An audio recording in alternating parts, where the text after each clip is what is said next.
बिस्मिल्लाहिर्रहमानिर्रहीम। अस्सलामु अलैकुम वरहमतुल्लाहि वबरकातुहू। बिलाखिर वो पेशन गोइयाँ जो खित्ते में एंड गेम के हवाले से ख़ास तौर पर जज़ीरतुल अरब के हवाले से की जाती रही हैं, अब वो सारे मामलात खुलकर सामने आते जा रहे हैं।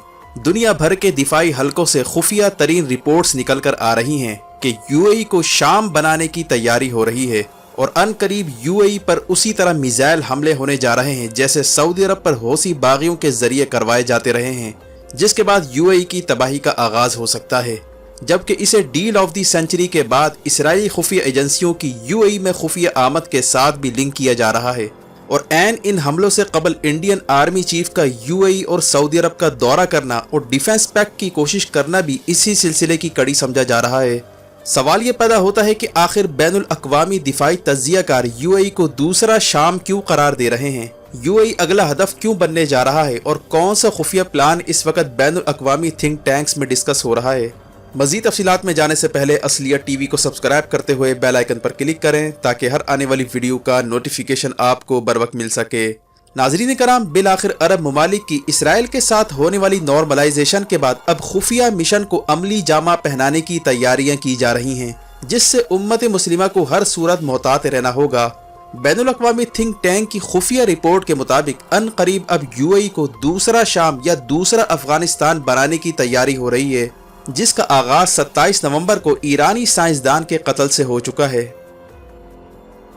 वाज़ेह है कि ईरानी न्यूक्लियर साइंटिस्ट के कत्ल के फौरन बाद तेहरान से एक कॉल अबू ज़ैबी के शेख मोहम्मद बिन जायद को मौसूल हुई थी, जिसमें यूएई में मौजूद अहदाफ को निशाना बनाने की धमकी दी गई, जिस पर मोहम्मद बिन जायद ने अमरीकी और इसराइली हुक्काम से हंगामी राब्ता किया।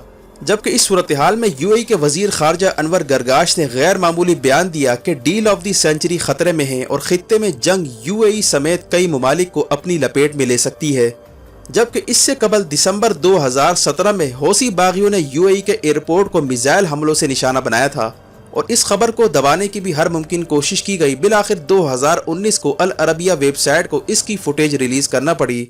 अब खुफिया इतलात आ रही हैं कि क्रिसमस से कबल 50,000 इसराइली सयाह यूएई में डेरे डालने जा रहे हैं और ये किसी भी अरब मुल्क की तारीख का सबसे पहला वाक़या है कि इतनी बड़ी तादाद में यहूदी किसी अरब मुल्क की सरजमीन में इंटर होने जा रहे हैं। ये वो मौका है जहां पर अमरीकी खुफिया एजेंसी CIA और मूसाद मिलकर दुबई की सरजमीन से नया महाज खोलने की कोशिश कर सकती हैं। जिस तरह जमाल खशोगी का मामला सऊदी अरब के खाते में डाला गया, इसी तरह ईरानी साइंसदान के कत्ल का इल्ज़ाम भी यूएई पर डाला जा सकता है ताकि खित्ते में फ़िरका वाराना जंग का आगाज हो सके। जबकि इसी असना में हज़ारों इसराइली सयाह यूएई में जमा हो रहे हैं, जिनमें से कई अफराद का ताल्लुक मूसाद से है। यही वजह है कि गुज़िश्ता दिन यूएई ने 150 इसराइली शहरियों को मशकूक समझकर 4 घंटे तक एयरपोर्ट पर रोके रखा, यहाँ तक कि नेतन्याहू का फ़ोन आया और हाईएस्ट लेवल पर दबाव डालकर इन 150 इसराइली शहरियों को छुड़वाया गया। और नोट करने वाली बात यह है कि हाल ही में इसराइल ने अपने शहरियों को यूएई में मुमकिन हमलों से भी खबरदार किया है। जबकि थिंक टैंक के मुताबिक अमरीका में इंतकाल इक़्तिदार से परेशान ट्रंप इस वक्त कुछ भी प्लान कर सकता है, यानी मिडल ईस्ट जहां पर अमेरिका का बहरी बेड़ा USS निमिट्ज़ वाक़े है, इसकी मौजूदगी साफ पता देती है कि खित्ते में जंग के खतरात मुसलसल मंडला रहे हैं। जबकि यूएई की सरजमीन पर जाली या हकीकी हमले करवा कर इन्हें ईरान के साथ लिंक करने की भी कोशिश की जा सकती है, जैसे माजी में सऊदी अरब और दुबई के ऑयल टैंकर्स पर हमलों की सूरत में हो चुका है।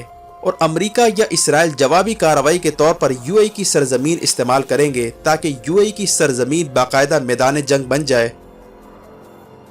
जबकि दूसरा ऑप्शन ये भी ज़ेर गौर है कि यमन में मौजूद हौसी बागियों को अमेरिका और इसराइल की जानिब से मिसाइल और हथियार फराहम किए जाएंगे ताकि इसकी सरजमीन पर हमले करवा कर इसकी इकॉनमी तबाह करवाई जाए। जबकि इस सूरत हाल में सऊदीया यूएई को बचाने की हर मुमकिन कोशिश करेगा, लेकिन उस वक़्त तक मामलात कंट्रोल से बाहर हो जाएंगे। ऐसे में इन अरब ममालिक को पाकिस्तानी फ़ौज की ज़रूरत पड़ सकती है। थिंक टैंक का कहना है कि इस दफ़ा फ़िरका वाराना जंग का आगाज़ हुआ तो पाकिस्तानी फ़ौज अरब ममालिक को बचाने नहीं आएगी, क्योंकि पाकिस्तान पहले ही जंगे ख़त्म करने और सालिसी की पेशकश कर चुका है और अमेरिका समेत किसी भी मुल्क को हमलों के लिए फ़ौजी अड्डे देने से भी इनकार कर दिया है।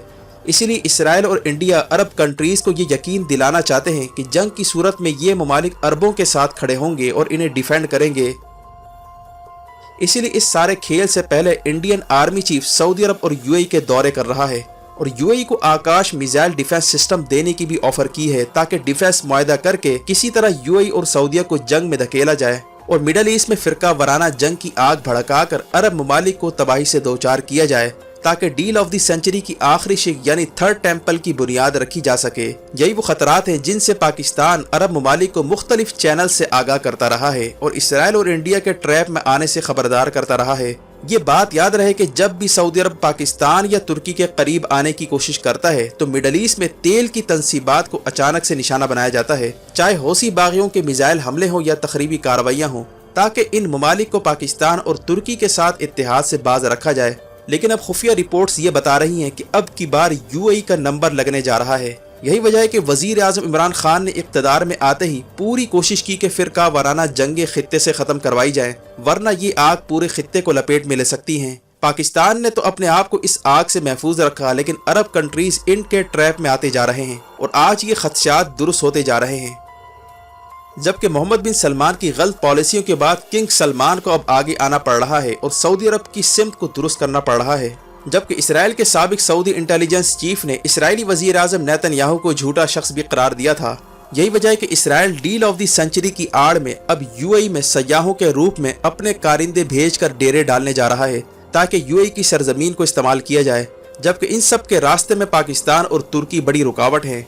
इसीलिए अमेरिका कतर पर प्रेशर डाल रहा है कि तुर्की से फौजी अड्डे वापस लेने की सूरत में कतर का माशी बाइकआउट खत्म किया जा सकता है। जबकि सऊदी अरब में मौजूद इस्लामी इत्तेहादी फौज के सरबराह राहील शरीफ के मुमकिन इस्तीफे के पीछे भी यही वजूहात थी, क्योंकि पाकिस्तान की अफवाज जो वहाँ तैनात हैं इन्हें सख्त सिक्योरिटी कंसर्न है जिन्हें मोहम्मद बिन सलमान नज़रअंदाज करता रहा और कश्मीर और फ़लस्तीन पर सर्द मोहरी की वजह से मामलात में तलखी पैदा हो चुकी थी।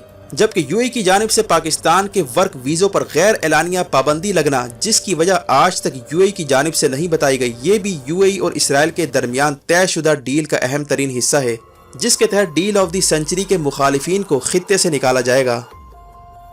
और अब नेशनलाइजेशन प्रोग्राम्स की आड़ में गैर मुल्कियों, खास तौर पर पाकिस्तान, तुर्की, मलेशिया और वो ममालिक जो इसराइल के साथ डील के सख्त खिलाफ हैं, इनके शहरियों को मुख्तलिफ हीले बहानों से फारिग किया जा सकता है। जबकि हालिया सूरत हाल में तुर्की और अमेरिका के दरमियान भी कशीदगी बढ़ चुकी है। अमेरिका यूरोपीय ममालिक को तुर्की के खिलाफ खड़ा करके तुर्की को इंगेज रखना चाहता है ताकि मिडल ईस्ट में रास्ते मजीद हमवार किए जा सकें। इसराइल के साथ नॉर्मलाइजेशन के बाद अब सबसे पहला निशाना यूएई बनने जा रहा है।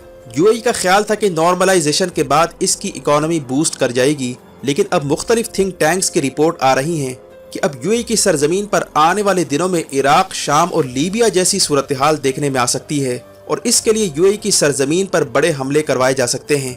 ऐसी सूरत में तजियाकारों का यह भी कहना है कि अब देखना होगा कि तुर्की, पाकिस्तान, मलेशिया का इस्लामी ब्लॉक इस हवाले से क्या किरदार अदा करता है, क्योंकि इंडिया, इसराइल और अमरीका ये तीन ममालिक सऊदी अरब और यूएई को जंग की जानिब पुश कर रहे हैं और मुख्तलिफ वादे वईद करके इन्हें तिफिल तसल्लियाँ दी जा रही हैं। और पाकिस्तान के साथ दिफाई मुआहदा ख़त्म करने का भी इनसे कहा जा सकता है। अगर ये ममालिक ट्रैप में आ जाते हैं तो यहाँ से नया इस्लामी ब्लॉक हरकत में आ सकता है ताकि मुस्लिम उम्मा के मफादात का तहफ़्फ़ुज़ किया जाए। जबकि अब दुनिया भर के थिंक टैंक्स की नज़रें यूएई पर मरकूज़ हो चुकी हैं, जहाँ से नए महाज की बुनियाद रखी जा सकती है। वीडियो देखने का शुक्रिया। अपना और गिरदोनवाह के लोगों का ख्याल रखें। फ़ी अमानिल्लाह।